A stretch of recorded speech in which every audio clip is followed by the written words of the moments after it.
আজকে বছরের এই শেষ দিনে শেয়ার করছি পুডিংয়ের এই রেসিপিটা কিন্তু খুব সহজ। পাউরুটি দিয়েই আপনারা বাড়িতে বানিয়ে ফেলতে পারবেন। আর দেখুন এখানে কতটা সফট হয়েছে এটা। তো এই সফট আর ইজি রেসিপিটা চলুন শিখে নেওয়া যাক। প্রথমে এখানে 4টে পাউরুটি নিয়ে নেওয়া হয়েছে, যেগুলোর সাইডগুলোকে কেটে নেওয়া হচ্ছে এবং এইভাবে পিস করে কেটে নেওয়া হচ্ছে।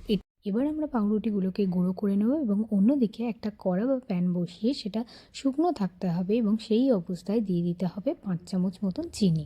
পাউরুটি এখানে আমরা 4 পিস মতন নিয়েছি বলে এখানে আমরা 5 চামচ মতন চিনি দিচ্ছি। আপনারা আপনাদের এরকমভাবে পরিমাণ মতনই দেবেন। 5 চামচ চিনি দেওয়ার পর তার মধ্যে একটু জল দিয়ে একটা ক্যারামেল তৈরি করে নিচ্ছি আমরা। ক্যারামেলটা কিন্তু প্রচণ্ড স্টিকি হবে। এখানে কিন্তু নাড়াচাড়া করতে থাকতে হবে, না হলে কিন্তু ক্যারামেলটা পুড়ে যেতে পারে। এরপরে যখন দেখবেন স্টিকি হয়ে গেছে, তখন একটা টিফিন বক্স নিয়েছি এখানে আমরা। আপনারা যে কোনো বাটিও নিতে পারেন।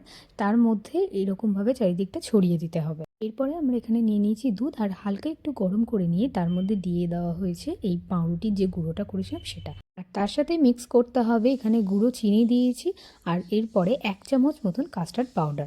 এবার সমস্তটাকে এখানে মিক্স করে নেওয়া হচ্ছে আর আমরা দেখুন এইভাবে ফেটিয়ে নিচ্ছি।